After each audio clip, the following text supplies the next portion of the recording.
Hi. Let's welcome the esteemed panelists. Today we are going to explore the possibilities of collaboration between Indian and African entrepreneurial ecosystem. And we are privileged to have an esteemed panel of experts and leaders whose experience can provide a comprehensive overview of how this collaboration can be a success. Cecilia, my first question is to you that as someone with extensive experience in the healthcare industry, what role does healthcare innovation play in the African entrepreneurial system and how can global ecosystems take advantage of that?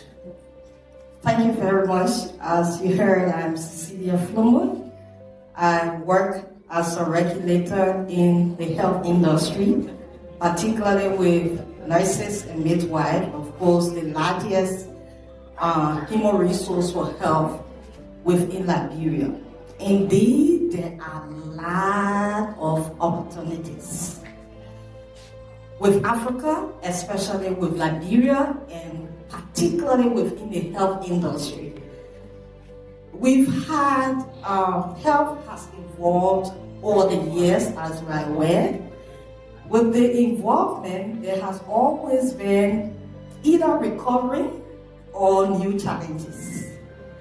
And I strongly believe that innovation, with the support of technology, health technology, these issues or challenges can be turned into opportunities with partnership and collaboration, especially with countries like India. We are still struggling in Liberia with onboarding technology in different sectors of our health system. And you know, the health system has many players. You have the administrative part of health system, you have the educational side of health system, you have the regulatory side of health system, you do have the clinical side of health system. If you put them into two categories, you have the clinical and non-clinical. So with all of these areas, we need huge technological, innovative support according to our own context in solving some of our problems.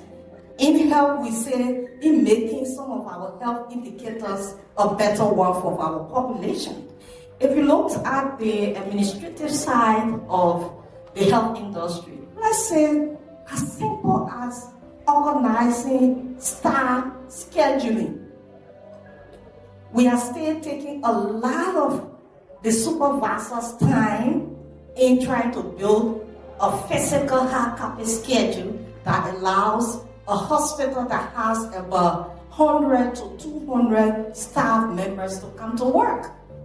What's about leveraging on using just a click of a button when it comes to technology?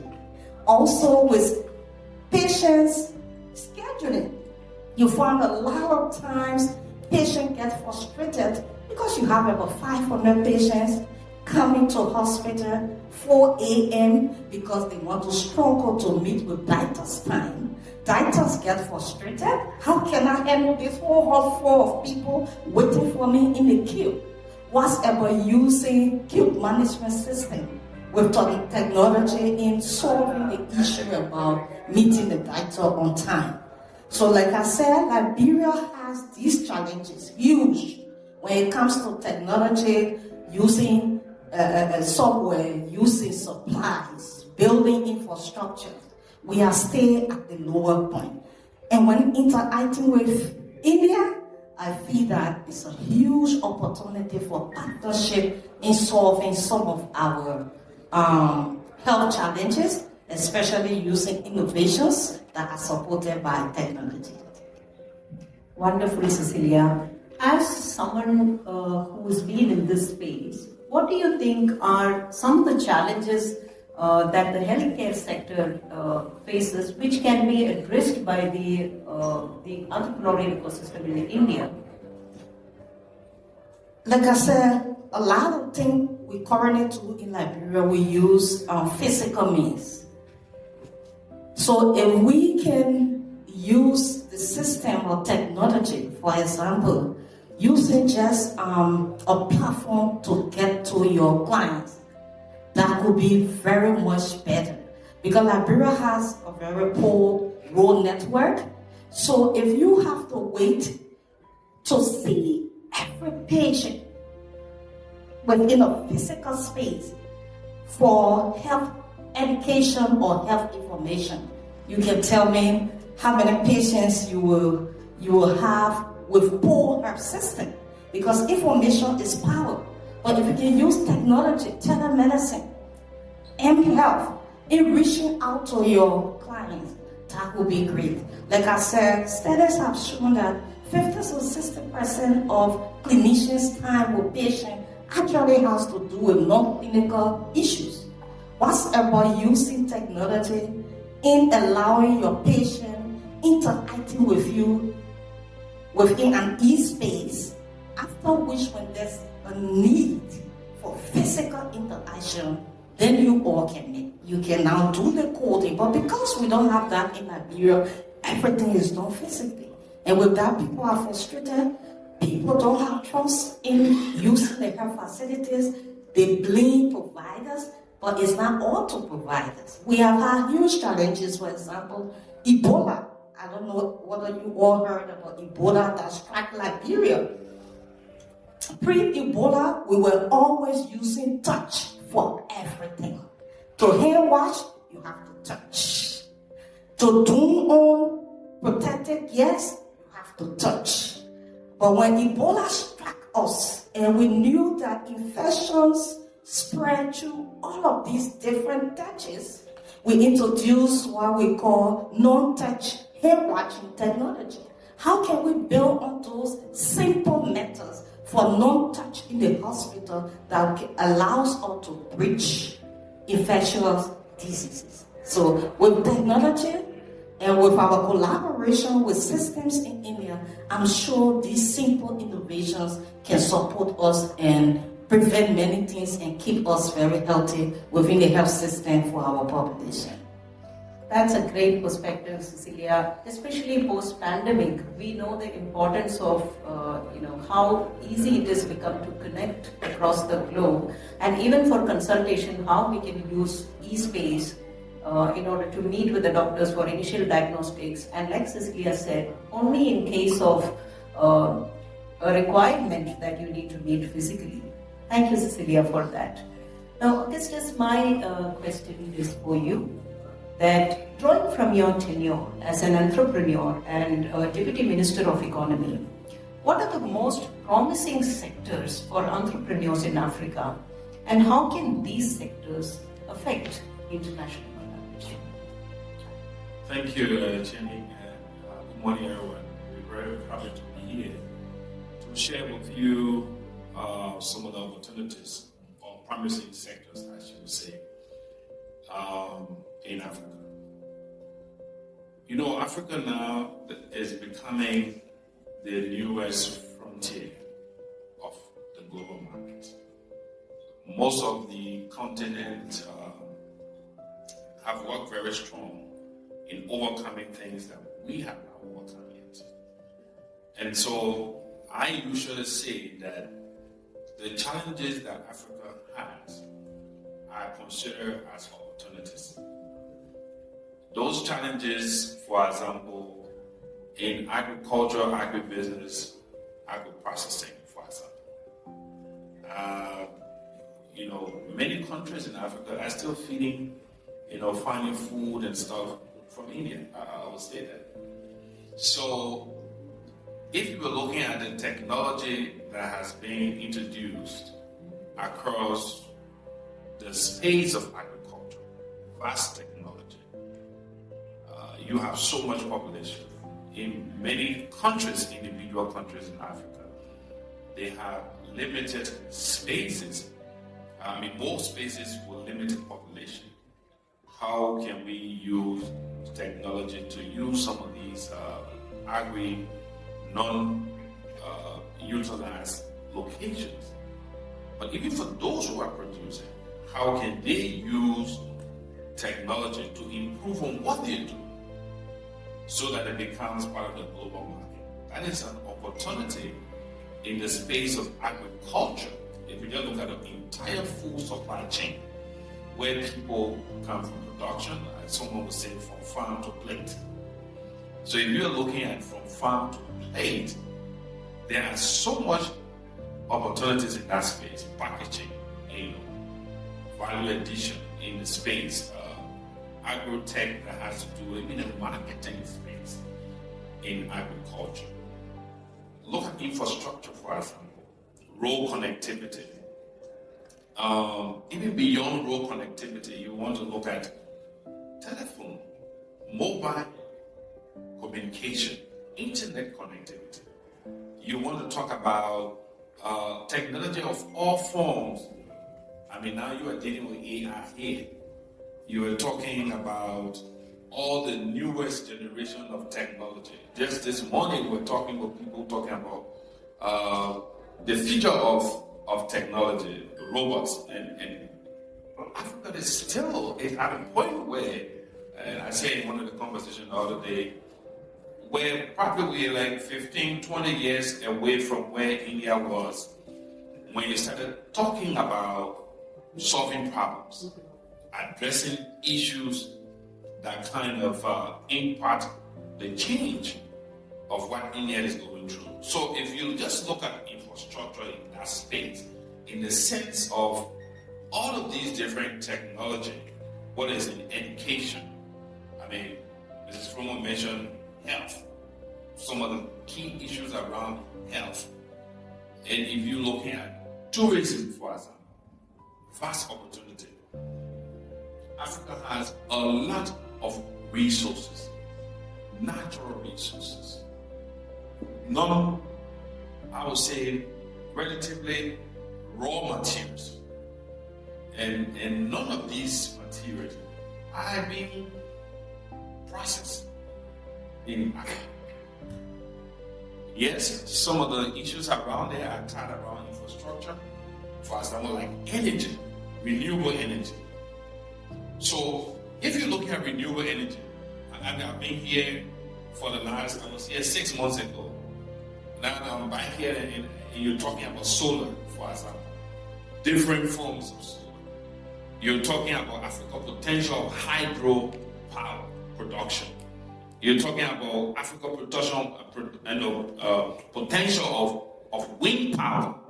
How do you use the technology that you have to be able to support? So those are opportunities that are existing. Fintech, for example. Fintech, mobile money. Many of the countries that have broad challenges. I mean, I work in government, and I can tell you how much mobile money play, fintech, how much role it played in turning around the services we were trying to deliver, and just to keep faculty, students, teachers at their locations, for example. Because staff or faculty of universities or teaching hospitals or even hospitals will leave from the rural places to come to where the banks are when salaries are paid, to access their salaries before they go back to work. And sometimes, because of challenges in road connectivity, it will take them 3 days to go back to work just to access their salary. The role of fintech in that space was able to reduce the challenge in that space.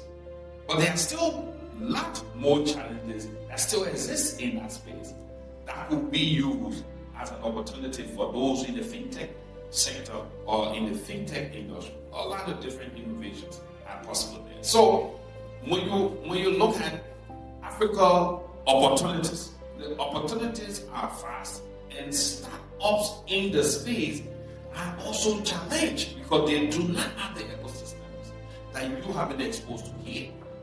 They do not have those ecosystems that have been built 30 years ago that you have here in India. They do not have some of the policies that, I've been following the team when you ask them, but they say, well, you have to have this kind of certification, you have to have this kind of standard, you have to meet these. Many of these standards are standards that will be transferred knowledge that could be transferred, opportunities that could be tapped on. So I think sitting from the lens of an entrepreneur, and I always say to many of our business people in Africa and in Liberia, I come from Liberia, I always say to them, a country's economy is as a result of how the entrepreneurs think and find problems and solve those problems. Africa is a new frontier. People are trying to move. Businesses are trying to get established. People want to improve systems, just systems, the flow of processes, just to increase efficiency in productivity. And you heard, Mrs. Kuma talk about some of the challenges she's had in the health sector. If people are still dealing with paper-based, in this generation of time, where you are far ahead, where people speak to phones, take their mobile phones and speak some things to it, and things happen. And people are still there working on papers. Those are opportunities that I think India and Africa looking at these opportunities, because you've gone through these challenges. And what position India most significantly is because of, if you align some of the cultural things with India and Africa, you see that there's so much similarities. Even the food. We've been here, we eat the food we've been eating. There's no issue.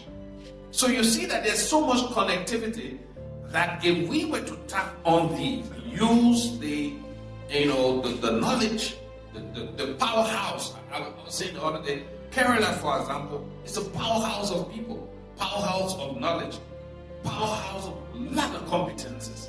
How do we leverage on that and try to move it into Africa? How do we build a bridge between that powerhouse and where the gaps are? And how are we identifying those gaps to solve some of the problems? So I think the opportunities are vast. The opportunities, I would say, are limitless. As we speak, the opportunities are limitless. But someone needs to unlock those opportunities. Someone needs to move in and handhold people. Someone needs to build relations somewhere to get things happening. So I think I can go on and list to you, from education to social, economic livelihood, there are issues in those corridors. But those issues, as I always say, are opportunities for Africa. There are opportunities for Africa's growth. There are opportunities for Africa relationship, to be able to live from. Because Africa now is at a point where they're ready to receive in terms of new ideas, new technology, revising and improving on how they do things. So the opportunities are limitless. Let's see how those opportunities can be explored. Wow. We look at the opportunities, and like you mentioned, Augustus, that we have gone through the challenges that Africa is going through today, and we have moved past that taking advantage of the technology. What are some of the challenges that the African entrepreneurs are facing today, and how can we leverage Startup Infinity and initiatives like that to educate in terms of policies or governance and other regulatory challenges that the African entrepreneurs face? What do you think that how we can collaborate with Africa and the startup ecosystem that we have in Kerala? Yeah, so the startup system here is super. We visited the startup center and we had interaction with the team. And you see that access to finance, for example, in Africa, and when you talk to many of the startups, they'll say, well, we have challenges with access to finance. I was saying in the PUD out here, many of the startups will certainly have issues of, access to, capital or access to finance. But even more important is the capacity. Issues about capacity. And those challenges that they go through, a startup could think about great ideas, but then the system that they have to go through, then the regulatory framework could become a bottleneck. But what makes a good entrepreneur is being persistent, is being resilient to challenges or issues you find before you. That's what makes you a good entrepreneur. And so those challenges, I believe, access to finance, and there are lots of front lines of opportunities now. Capacity, which you have surpassed ever since. The ecosystem, just the management system, the processes you have, the fact that you are incubating ideas. When someone thinks about an idea, they can walk somewhere and speak to a system and say, look, I want to come in here, I have a talk like this, and I think I can change this situation from A to Z. Africa is still lacking, I would say, these kinds of systems.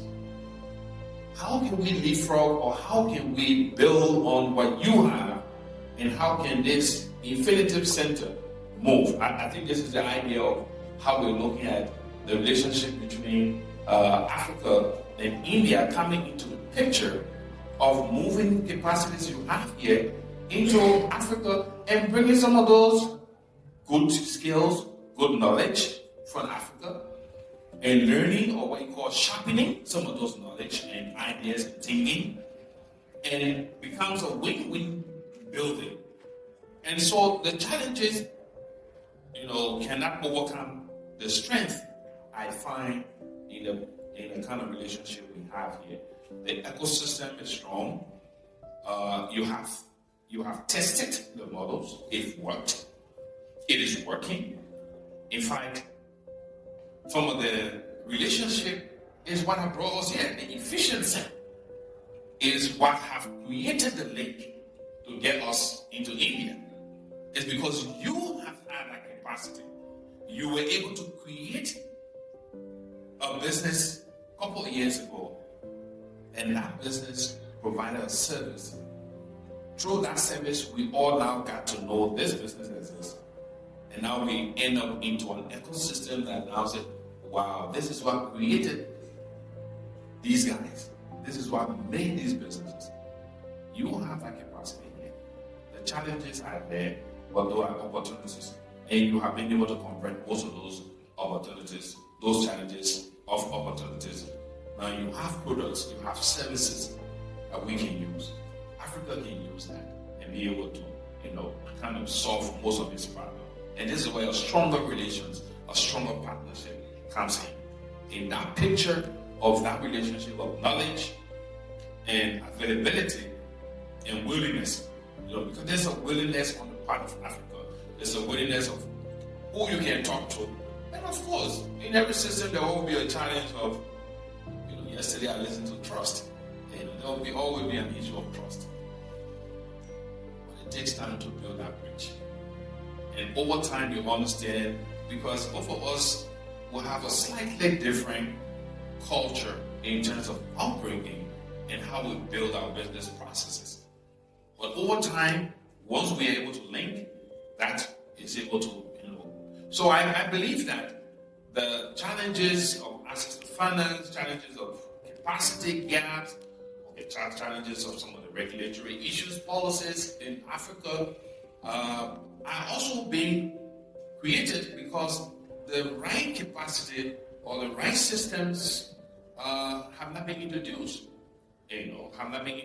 So when these solutions are available that have helped to improve systems before, and then they be proposed to the African market and proposed to the African system, I think it's going to help to push most of the results. Wow. So I'm sure with your influence, we can deal with all of those regulatory issues. And what a way to leverage the experience of a flourishing ecosystem in order to build the current ecosystem in Africa. You spoke about how important it is to build trust and relationship. With that, Guru, my question is to you, that as one of the primary, person who's been focused on building this relationship with Africa, what is your take on how can we really build trust while we are exploring opportunities in Africa? And what are some of the supportive how can the entrepreneurial ecosystem support building trust and collaboration between India and Africa? Great question, by the way. I think most people here would want to hear what is something, how we can build a trust with the counterpart, partners of Africa or the clients of Africa, right? So, as you were asking the question, I recall when we started. I've been working with the region for quite some time, but we as an organization have started working with Liberian Board for Nursing and Midwifery. So as we were taking that decision, we had to go through bidding process. So as we were making decision on, whether to go for bidding or not, we were asked many questions from our well-wishers and friends. Why do you want to go to Africa? Why do you want to, sell your services there? We hear there are a lot of challenges. We hear there are a lot of financial challenges. Our answer to them first, we had a choice either to go with the developed countries, provide our solutions, be one among many, right, and try to hustle with all other players that are probably made their market or trying to make their market with us. Right, so that's first option. So second option, go to a place where they are in need. Right, so they are in need of the solution. And as a human being, as an ethical person, so it's always good to give who is in need. Right, so I don't say Africa, is far behind us. I have been there. It's not so right. They are very hungry. They want to move forward, and pretty sure, as Mr. Flomo has been saying, so they are being a frontier. They will be a frontier soon with India, right? So, and second answer from us to them. You call yourself an entrepreneur, and you are afraid of challenges. Probably you should find a job elsewhere, right? So we are built to face challenges. So with that, and also we believe in three key roles. I for one try to build or cement a relationship with many of our clients with these three basic principles, that is trust, collaborate and innovate, right? So trust is something doesn't come that easy, but it should always begin from within, right? So we should trust ourselves, we should trust our gut, and we should trust the team, and we should trust the process. And moreover, and most importantly, we should trust the client, we should trust the region, and take a leap of faith. Right? So when we do that, and when we do that, we gotta provide that services or a product or anything that we are offering to cater to their need, because a collaboration, a best collaboration is a result of two needs. When two needs meet properly, it results in a better collaboration. That is you and me, in this case Africa and India, right? So Africa had a need, we of course had a need, right? So and we work towards fulfilling their need, and they ensure our need is fulfilled, right? So when we do that, we definitely build trustful collaboration. So what trustful collaboration yields? It always leads in innovation, right? So we come from a technology background, so we strive for innovation, and our partners help us do that innovation, walk along with them, right? I have been yesterday and today while we were walking. Fewer people were asking to Mr. Flomo as well. And for me, it was a very often question that I hear, whether your payments are paid on regular terms. And I'm here, we are working with 3 regions. Now, what started as 1 project, now we are handling 8 projects. Our payments were never delayed. I mean, not getting payment is not even in a picture. It wasn't even delayed. I mean, there could be some instances where our services probably delayed, but their payments were never delayed. So I suppose it's all, it's a result of what I call as trustful collaboration. So we had the partners, we had the people. So when we fulfilled their need, they were there to fulfill our need. What a perspective! That assurance of financial and other aspect, the support coming from an ecosystem like Africa. Guru, as we are so poised to build the cross-border collaboration with Africa, Mr. Flomo spoke about how can some of the regulatory and policy challenges that can be supported by the African ecosystem. What are some of the measures that stakeholders in India can take in order to address cultural as well as regulatory challenges that today we might be facing as we begin this journey? Right. Yeah. So I suppose I'll sort of say an Indian perspective of what he's been saying and in his answers. So I'll probably start with our experience with first. We as an organization experienced with our first project in the region. So when we, of course, went for a bidding, so we had to compete with several, organizations from Africa and also from China, from India, from Bangladesh, and several other regions of globe.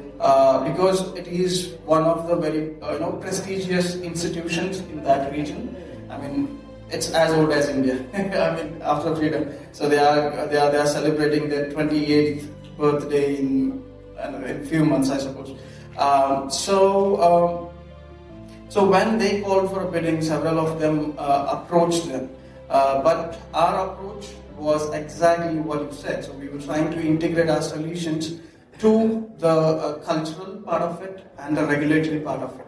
So that particular proposal, that approach of ours was something put us on a different place, and our approach was really liked by a registrar of the board, and hence the board gave us, awarded us the project. But this was 10% of it. So then. Again, like as another service company, we could have just developed it and delivered it. But our vision was to make a mark. Our vision was to be someone there. Our vision was to be, one of the key stakeholders in the region. So we worked towards not just developing it, but we ensured it implements well.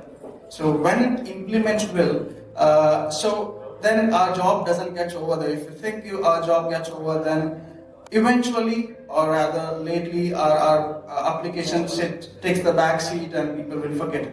So we were with them. They were gracious enough to help us drive over the educational things, whichever we had to let people know or educate people on some of these technologies that we have been developed for them, and some of them are very quick to understand. They picked it up and they've been using it very well.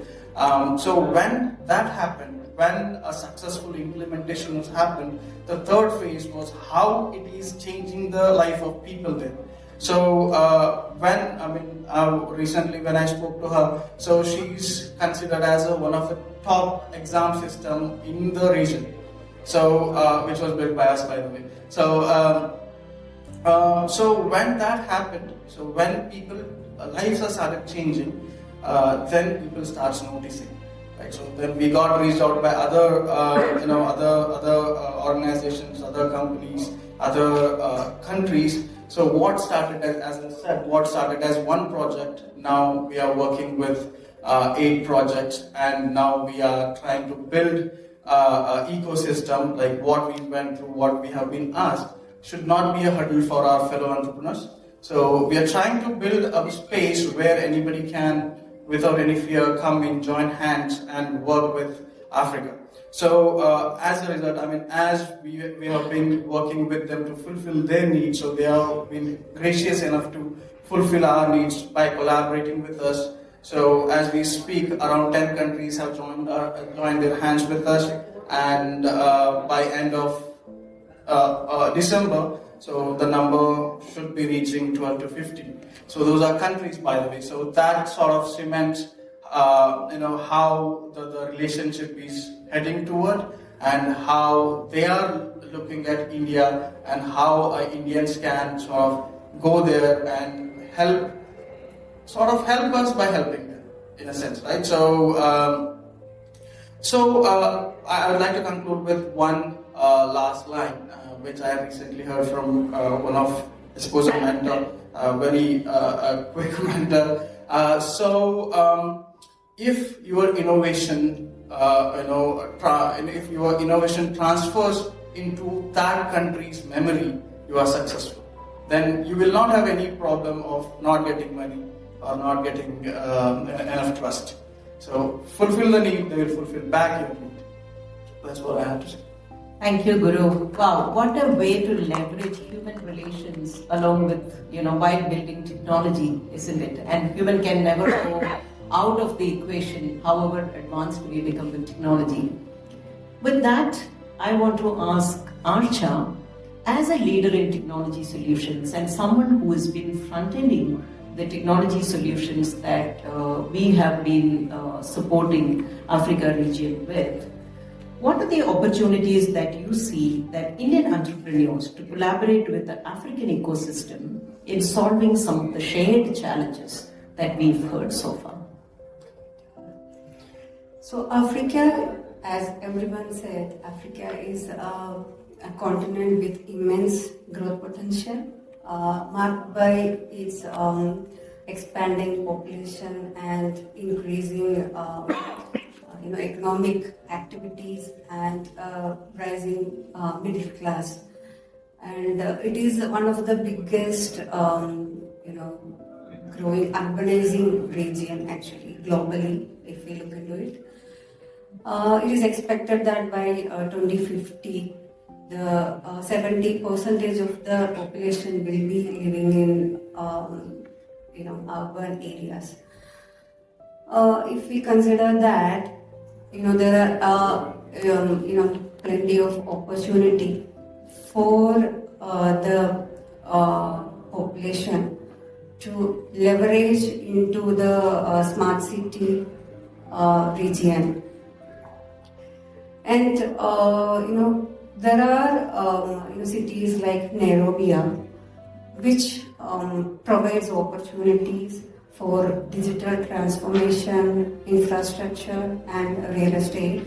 So when we consider the digital transformation, the internet penetration rate was 45% last year, 2023, and it is growing very fast. To facilitate all the digital solutions which we are going to implement in the region.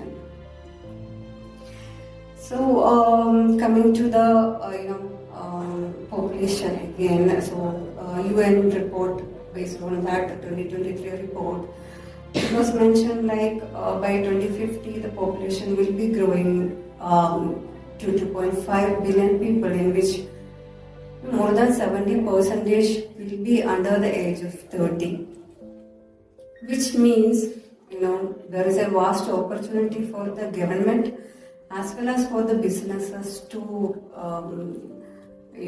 address the needs of a younger and an urbanized population.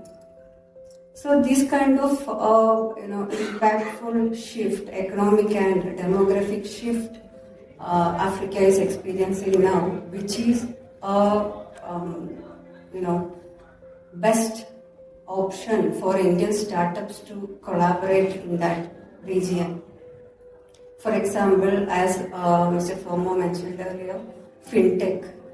So Indian fintech startups who can enable the digital wallets and mobile banking kind of solutions, they have a great opportunity in the all over the continent they have the opportunity.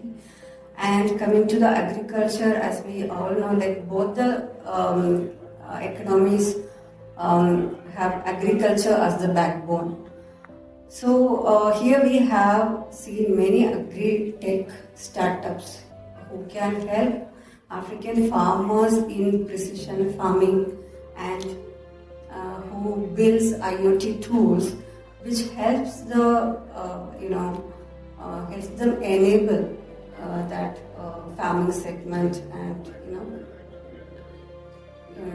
fasten the growth. So that is another area where Indian startups can leverage in Africa.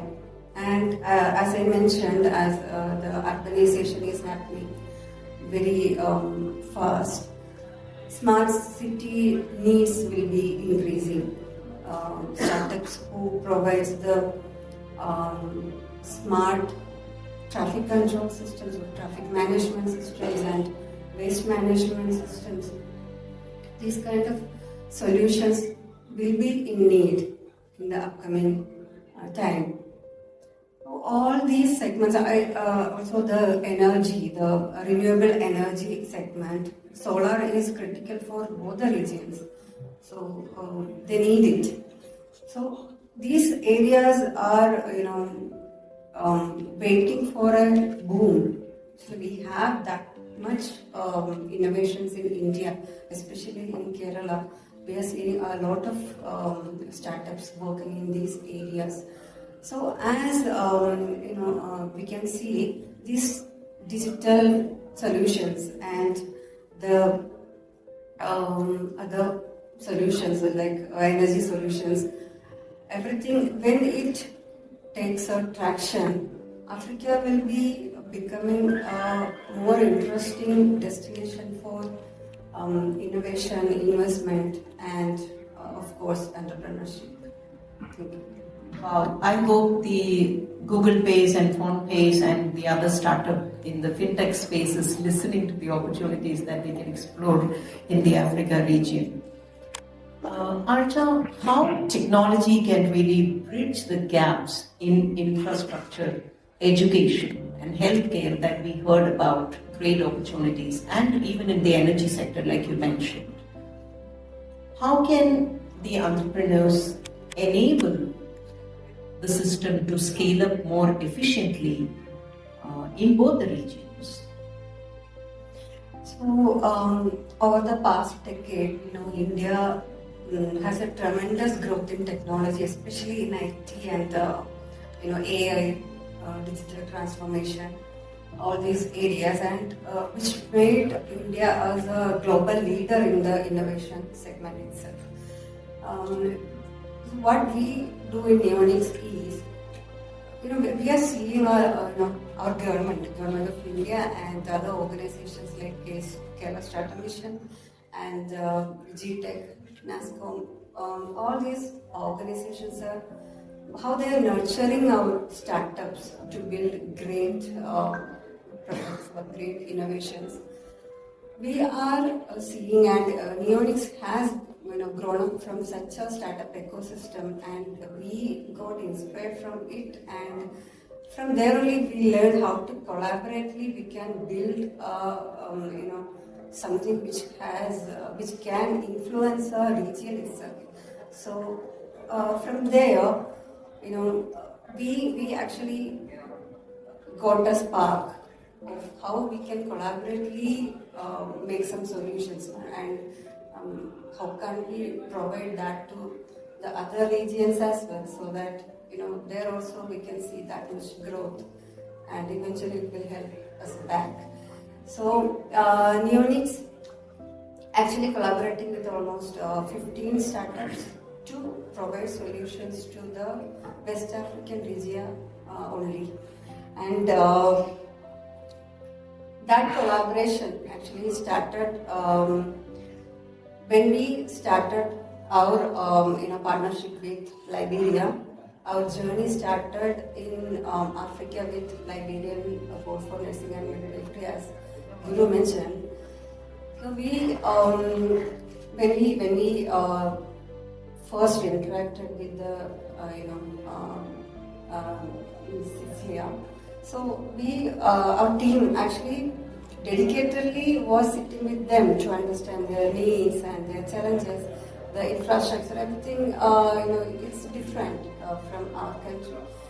To understand that challenges and curating the right solution for the department was very much learning for us actually. Once we developed that, the trust that built between the two regions actually, I'll say like the two regions. That's what concluded into this kind of a collaborative idea that as a startup we cannot provide all the solutions. It won't be a speedy process. It will take time us to develop and provide all the required resources or solutions or products to the region. So we considered other startups as well to provide us the solution so that we can give all the required products to the region and make them more enabled for the next level of growth. So that's what we did in Neonicz, and the Liberian Board for Nursing and Midwifery, which is into healthcare and education, as you mentioned. This is a segment we went deep into it in the initial stage. So it took less than 2 years then to transform from a paper-based system into a complete automated system, from the nursing candidates indexing to license part. The whole process we automated with an AI-enabled module in it. So for this kind of transformation, we could do it in less than 2 years. And as a continuation of the relationship, we built learning platform for SMEs and other platforms in which SMEs can join and do businesses. So these kind of applications we could work with, and we could slowly bring that new ideas which we are seeing around us, and we can join it with our ideas and make a best solution and provide to them. So this is what we are doing, and Neonicz is aiming to, we are on a mission actually to provide greatest solutions to African region, and whoever have that kind of positive potential solutions, we can very well collaborate. Spoke like a true technology leader who wants to take advantage of the ecosystem in Africa themselves, but also provide opportunity for other budding entrepreneurs with ideas and innovation to really take forward and explore the ecosystem in Africa. What an insightful discussion this has been. Thank you so much, each panelist, for bringing in their insights into this discussion.